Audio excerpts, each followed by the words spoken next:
Bom, eu preciso explicar esse salto, não é, no nosso vídeo, que foi porque acabou a memória do meu computador, eu tive que parar a gravação, não foi possível continuar e eu estou continuando no dia seguinte. Para não parecer que foi uma edição tosca, eu troquei de roupa, e assim vocês sabem que a gente está no dia seguinte. Mas eu quero continuar falando dessa questão dos símbolos, né, que me parece importantíssima para a gente entender não só as questões da comunicação, mas entender a nossa realidade hoje. Vejam só, a força dos símbolos é tamanha que Harry Pross dedicou muitas obras a respeito. Eu quero mostrar essas duas para vocês, que infelizmente eu só tenho em espanhol, não sei se já foram publicadas em português, eu acredito que não. É a violência dos símbolos sociais e a estrutura simbólica do poder, né? Nas duas obras, Pross faz várias ponderações e nos explica que nós não temos acesso às coisas em si mesmas, mas nós percebemos as coisas todas do mundo e o próprio mundo e trazemos tudo isso à nossa consciência mediante os símbolos com os quais representamos tanto as coisas como o mundo, né? Então a realidade objetiva é, antes de mais nada, e para o que interessa essa abordagem que eu estou fazendo, essa realidade é a captação e a manifestação da nossa subjetividade em formas simbólicas. Mas atenção, os símbolos têm materialidade. Eu vou abrir aspas e vou citar o Pross. Os símbolos produzem sensação, prestígio e compreensão e modificam a realidade objetiva com a concretude da sua existência para nós. Isso porque nós não aprendemos os símbolos como se fossem mera abstração do que eles são, não é? Para nós, os símbolos são coisas. E é aí que reside a sua eficácia simbólica. Não é? Porque nós não vemos um símbolo como um sinal que representa algo que não está ali, que não é aquilo. Né? O símbolo como se não fosse ele mesmo. Nós vemos ele mesmo, eu digo, o objeto que ele representa. Né? O símbolo nós não vemos como se fosse um símbolo, por quê? Porque nós acreditamos que ali temos a presença da coisa. Né? Nós tomamos o símbolo como as coisas em si mesma, não como se as representassem, né? Porque se os símbolos fossem vistos como símbolos, eles deixariam de ser símbolos, não seriam mais símbolos, porque eles perderiam a sua eficácia simbólica, ou seja, a sua capacidade de representar de forma como se fosse uma forma imediata de representação. Né? Se os símbolos deixassem de equivaler dessa maneira tão aparentemente imediata às coisas, eles perderiam eficácia, nós deixaríamos de pensar com a rapidez, né, e as operações lógicas tão céleres que nós fazemos, porque nós pensaríamos em todas as etapas da representação. Né? E para que a gente não faça isso, a gente precisa acreditar que os símbolos são coisas. A gente precisa acionar nosso pensamento mágico, que é o pensamento tantas vezes descrito por pensadores como o primitivo. Na verdade, ele só é a base do nosso pensamento, presente em todas as nossas operações e itinerários mentais. A gente precisa do símbolo para fazer uma equação matemática. A gente precisa do símbolo para fazer qualquer conexão lógica. Né? O símbolo ele é uma abstração que nos ajuda a pensar. Só pensamos por meio de símbolos? Não, existe o pensamento imaginário, né, da ordem do imaginário que pensa por imagens. Né? Mas as imagens elas podem ser simbólicas e aí a gente já cai de novo no âmbito ou na dimensão do pensamento simbólico. Né? Então, quando nós acreditamos no símbolo, ele, para nós, deixa de ser um símbolo, e é por isso que ele é tão eficaz, porque nós não percebemos o que ele é. Né? E é por essa razão que as palavras podem ferir, palavras são símbolos, mas podem ferir, todos nós sabemos disso. É por isso que as sentenças condenam, e é por isso que os falsos mitos podem assumir o poder e podem mantê-lo. Né? Infelizmente, isso é pela força que os símbolos têm de alterar a própria realidade. Portanto, o poder dos símbolos cria nossos deuses, nossos mitos, nossos falsos profetas, e esses deuses, esses mitos e falsos profetas nos recriam. Hillman, psicólogo, nessa obra aqui, Encarando os Deuses, ele tem um artigo em que ele analisa deuses e mitos gregos para pensar a ideia de normalidade e anormalidade em nossas sociedades contemporâneas, né? Ele faz isso usando o recurso de duas figuras, Ananke e Atena, e eu vou começar falando de Ananke, que ela é menos conhecida, e ele também faz isso no artigo, né? Ananke é a grande senhora do mundo subterrâneo. Ela é a necessidade ou a compulsão. Está associada à patologia em termos do psiquismo arquetípico, porque a necessidade nos obriga, nos constrange e nos condiciona de forma a limitar-nos, não é? Para Hillman, a necessidade de nos livrarmos dos vínculos pessoais, aí eu vou abrir aspas para citá-lo, são esforços voltados para a necessidade de nos livrarmos do círculo apertado de Ananke. Fecho aspas. Né? E isso, se acontece hoje como parece acontecer, tem várias razões. Uma coisa que a gente pode dizer é que a necessidade, seguindo Hillman, está fora do alcance da fala. Nós vivenciamos a necessidade sempre sob constrangimento e nós não temos imagens para representar o que ocorre. Como exemplo, a necessidade de respirar, né? Ela não precisa de imagens para acontecer. Nós não precisamos nem pensar para respirar, né? Nós não precisamos que alguém mande a gente respirar ou deixar de respirar. Bom, eu só faço uma exceção para o Pilates, que eu faço Pilates e aí de vez em quando o instrutor diz respire, porque eu esqueci de respirar. Mas é claro que isso só acontece por um pouquinho de tempo. Se ele esquecesse de me mandar respirar, eu ia acabar respirando mesmo sem ele mandar, né? Então, a gente pode dizer que a necessidade de verdade ela é irrepresentável.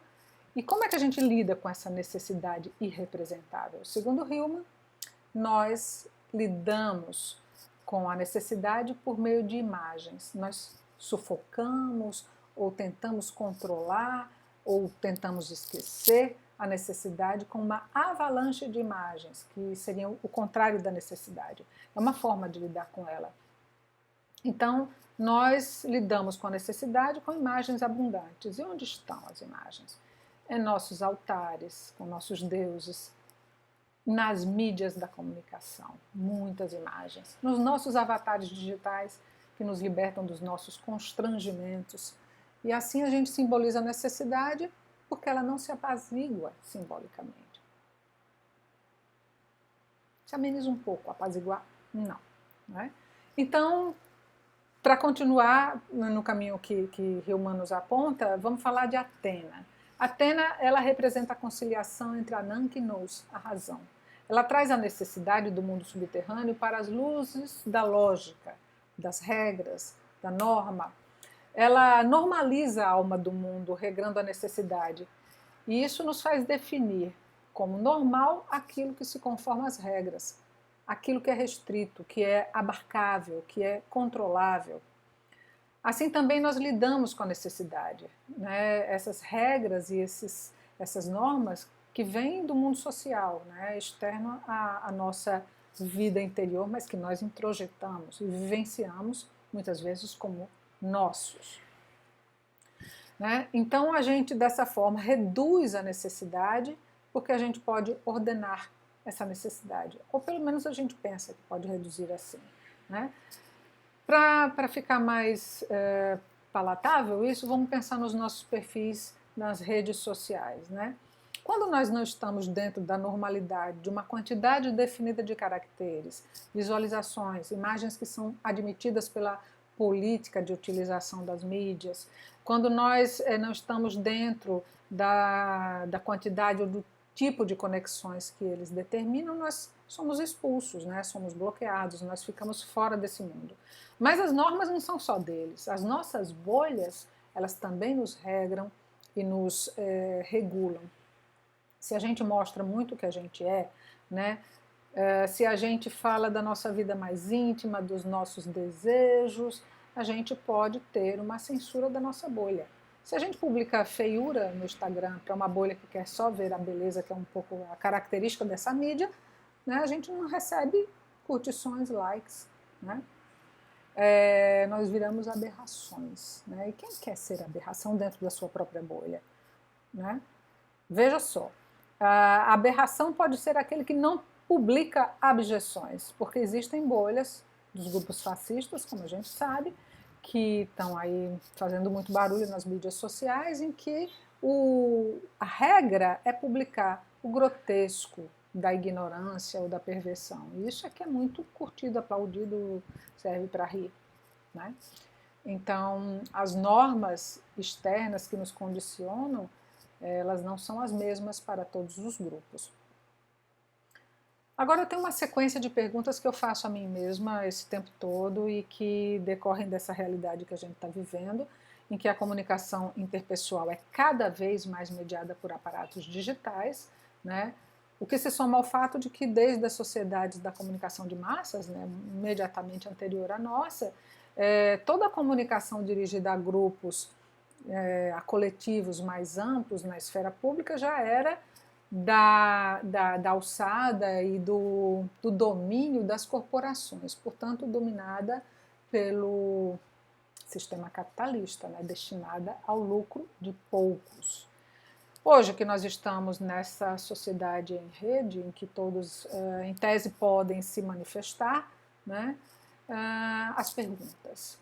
Se tudo que nós dizemos, ou se tudo que nós fazemos hoje, que registramos em formato digital, que a gente pode compartilhar, né, e que tem alguma repercussão para um grupo social mais amplo, se tudo isso passa por essas mídias sociais digitais, e se essas mídias são controladas pelas corporações, em seus algoritmos, né, com seus olheiros, o que a gente pode dizer que não seja aquilo que o sistema permite que a gente diga, né? E dizer não é simplesmente colocar palavras ou a sua voz dizendo qualquer coisa, né? Dizer é resultado de um pensar, né? E o que é que eu posso pensar que seja desviante, que seja divergente, se tudo que me chega majoritariamente me chega pela via das mídias sociais, né? E essas sendo controladas pelos conglomerados gigantes da comunicação digital, mais ou menos controlam o que dizem para mim e, portanto, o que eu vou poder pensar, né? Se eu me limitar a elas. Que tipo de pensamentos, símbolos e imagens colonizaram nossas almas a partir dessa exposição frequente, incessante às mídias digitais? Eu conheço professores universitários, pesquisadores que estão viciados nos jogos e nos compartilhamentos. Eu conheço gente de gerações anteriores à minha, da minha geração, que diz que hoje em dia lê muito pouco porque não tem tempo, porque todo o seu tempo livre, seu ócio está dedicado a ver séries, filmes e lives. Eu não quero dizer que isso não seja bom, ver filmes nas plataformas de streaming, ver lives no Instagram, no YouTube, no FaceWatch. Não estou dizendo que isso é ruim. O que eu estou questionando é o fato de que a gente se deixou, como sociedade,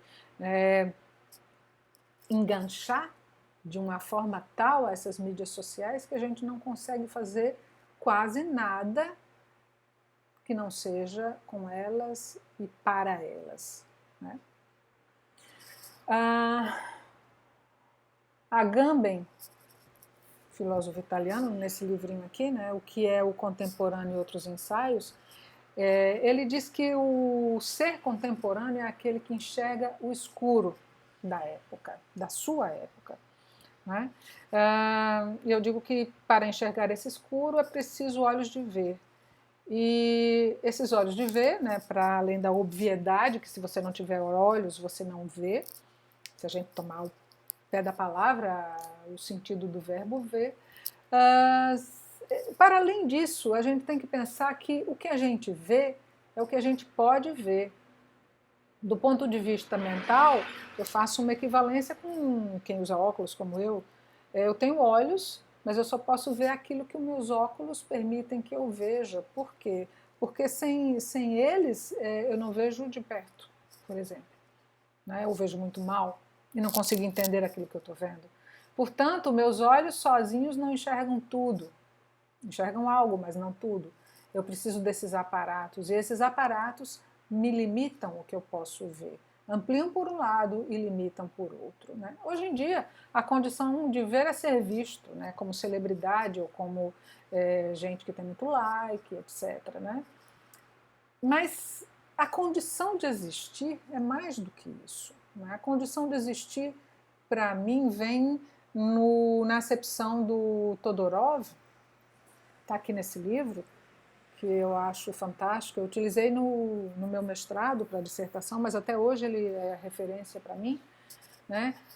A Vida em Comum, ensaio de antropologia geral. Ele diz aí que o reconhecimento da nossa existência feito por nossos semelhantes é da ordem do simbólico e é uma necessidade tão real, tão imperativa e com efeitos tão concretos como a própria necessidade do viver, que é da ordem da biosfera. Né? O que eu quero dizer com isso é que se nós não somos reconhecidos em nossa existência, nós morremos e, muitas vezes, não só simbolicamente, nós morremos analogicamente. Todorov diz o seguinte, entre aspas, nenhuma existência já vivida nos liberta da demanda de novas existências. Né? E o reconhecimento, se ele for inexistente, se for um não reconhecimento tão completo e por tanto tempo, como acontece muitas vezes nas nossas sociedades capitalistas, e daqui a pouco eu falo um pouco mais disso, se for muito completo, vai produzir efeitos desde uma solidão profunda, né, um sentimento de solidão profunda, até manifestações corporais desse sentimento, como opressão no peito, asfixia, a angústia vai ser tanta que eu vou respirar mal, né? A minha necessidade de respirar vai ser afetada por um não reconhecimento simbólico. Né?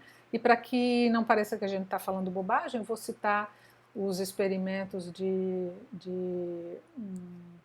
cientista americano, Harry Harlow, que fez com macaquinhos experiências que hoje são consideradas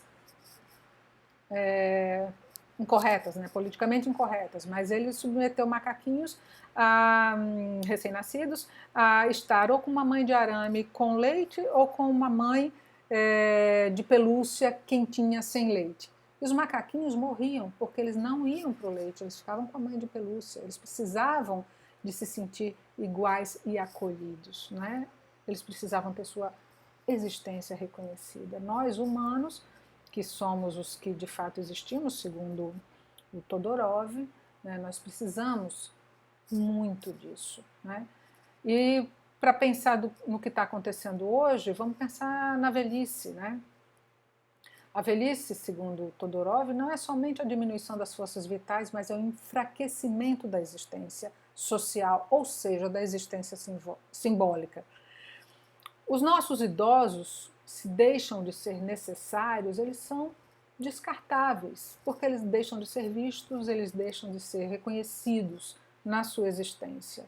Né? Seus corpos, suas mentes são descartáveis. E isso está sendo provado com as políticas, né, a necropolítica do nosso governo hoje, que acredita que a Covid-19 ela vai matar algumas pessoas e que é necessário que essas pessoas morram. E sempre eles estão dizendo que os que podem morrer são os frágeis e os velhos. Né? Isso não é nada surpreendente numa sociedade em que o capitalismo diz que valem os números, sejam algoritmos ou cifrões. E aí eu pergunto, isso só atinge os velhos? Só atinge os frágeis? Claro que não, né? O que acontece quando nós somos vistos apenas como números? Que tipo de reconhecimento existencial a minha representação em números binários pode me dar? E para quem essa representação vai significar um reconhecimento existencial?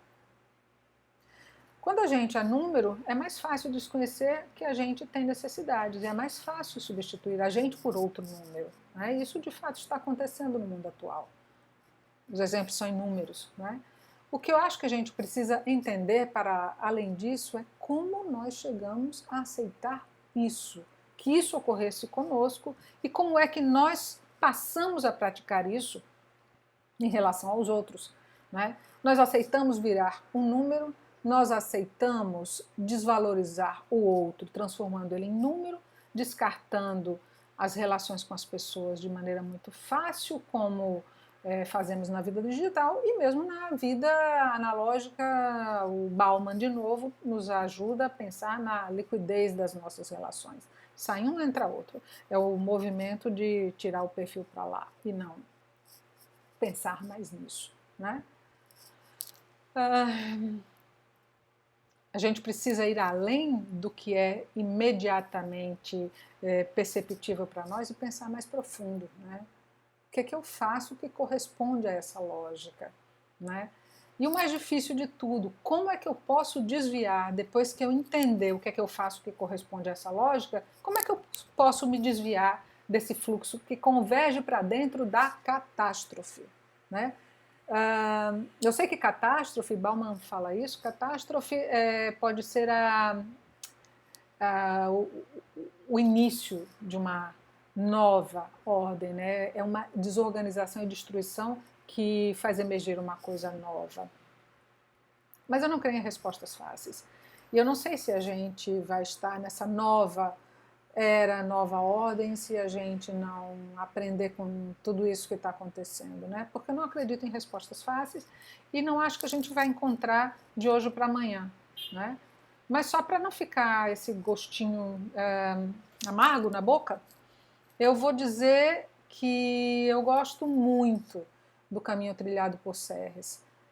Na filosofia mestiça, nos 5 sentidos da comunicação e outros livros dele, né, em que ele fala que é preciso aprender com os professores de educação física, é preciso aprender com os alpinistas, é preciso ativar os nossos sentidos, é preciso fazer vibrar os músculos e aprender com a nossa corporalidade viva. Sei que está difícil fazer isso dentro de casa, sem sair confinados. Mas eu acredito que você pode não esquecer que tem um corpo e começar a prestar atenção nele, né? Começar a valorizar esse corpo que você tem, mas não no sentido de que ele te dê aquilo que você precisa, mas no sentido de que ele funcione junto com a sua mente, né? De maneira a cada dimensão sua, né? Cada mundo que você se conecte e se integre ao outro. Né? Se isso não ajudar a instaurar uma ordem nova, né, a gente vai, pelo menos, reconhecer a nossa própria existência em nós mesmos. Né? A gente vai saber que existe e a gente vai saber o que está fazendo nessa existência. Eu desconheço uma vacina melhor contra o soterramento perceptivo, contra a obliteração reflexiva ou contra o apagamento simbólico destes tempos tão obscuros. Eu fico por aqui, né? E se puder, a gente vai indicar mais vídeos aí abaixo na descrição para vocês continuarem nessa reflexão. E um beijo para todos. Vamos lá!